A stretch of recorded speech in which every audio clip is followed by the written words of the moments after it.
If you followed my Leader podcast for the past few weeks, you know that we've been in a series called Grow Your Character. This is the sixth and final lesson, and in full disclosure, I really hesitated to even do this series. I realize that it's been some pretty heavy topics and content, but I chose to do it anyway because this subject is just that important.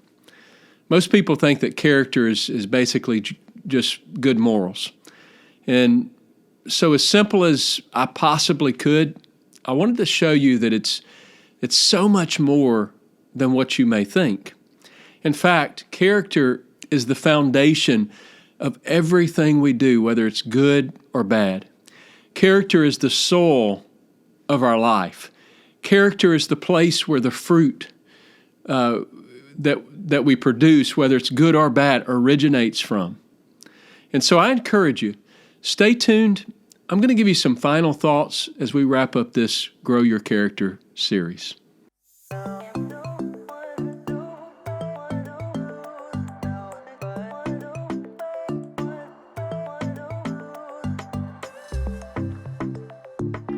Hey there, I'm Ryan Franklin, and I would love for you to join me every week as we explore leadership topics that will help you get the clarity needed to move your organization forward.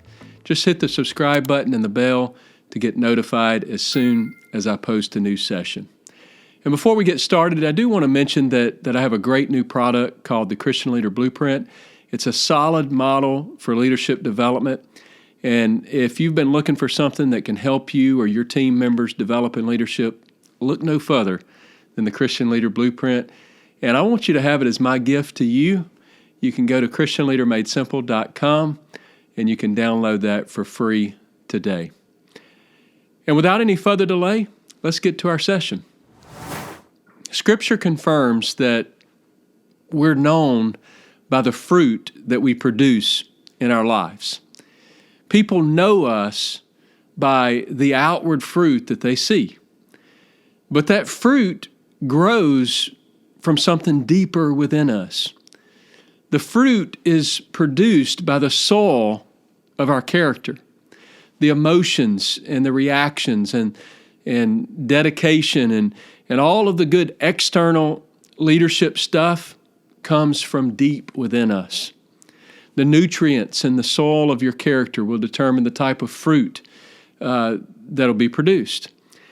It'll determine the type of external results that you're going to see in your life. And so, as Scripture says, other people will know you by your fruit. That fruit will manifest in our life in a relational way, either for the good or for the bad. So, if you like the fruit that you're seeing in your life, you can always trace that back to the soul of your character. You have good, healthy soul.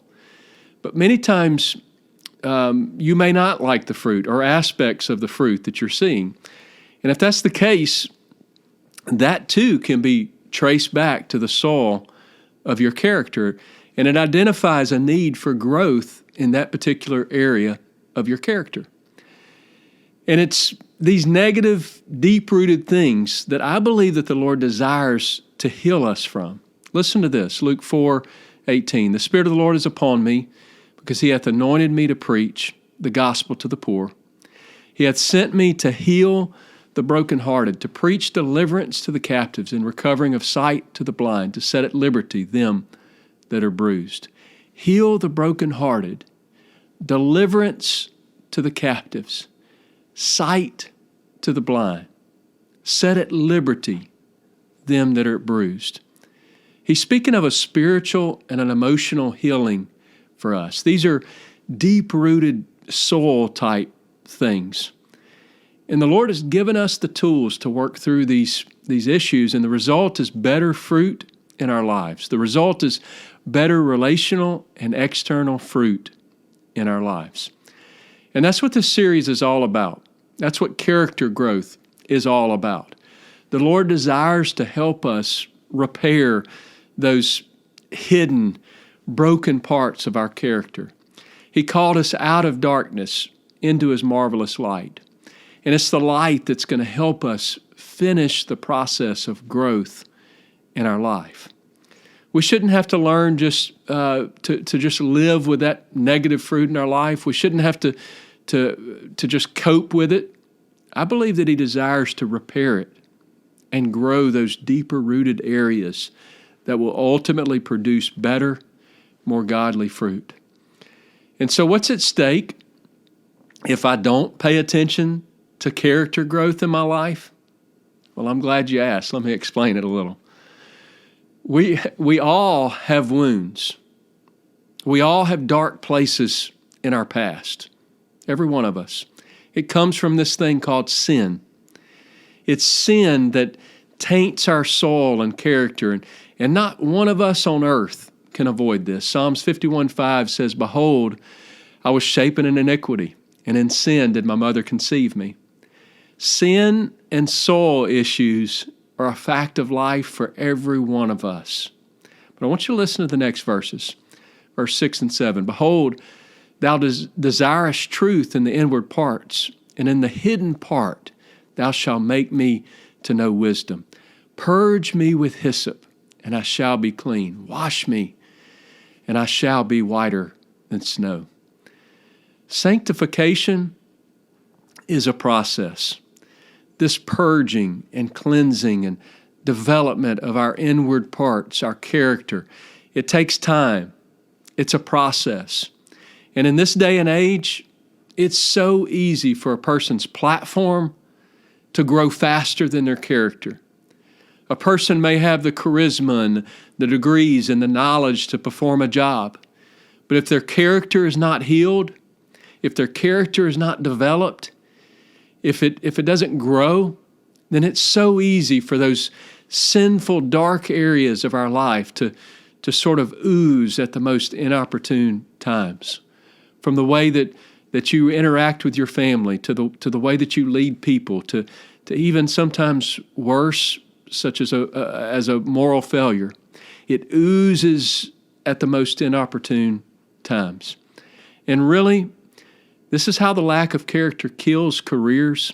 It destroys friendships. It splinters families. It lessens influence. But you don't just wake up there one day. Those things come from years of neglecting the deep-rooted soul issues in your life. Talent and competency, they may get you on the platform of your choice, but character is what's going to keep you there.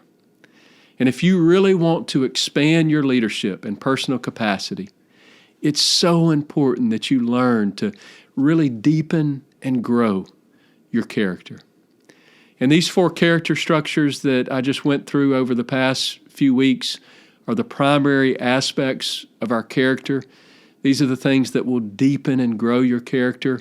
I encourage you, go back and listen to those lessons or listen to them again if you need to review them.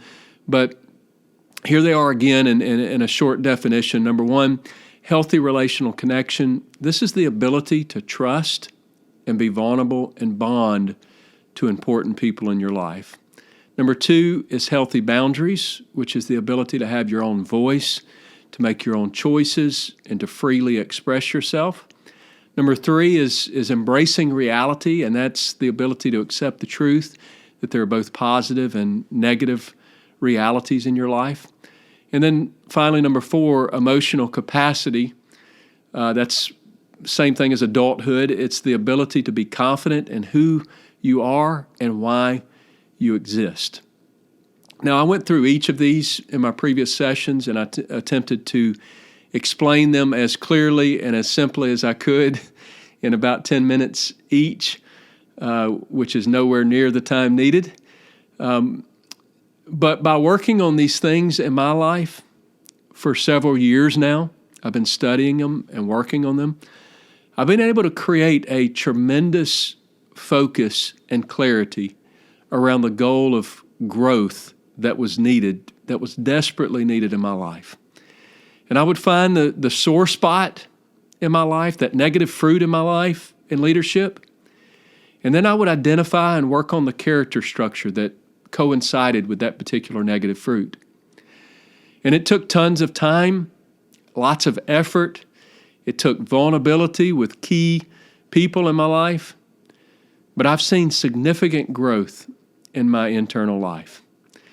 And I'll be the first to tell you that I'm still not perfect and I'm still growing, but it's made all the difference in the world for me. I call this another level of maturity. I also call it my discipleship process. But character is such a vital part of our leadership. And I encourage you, work hard to grow your character.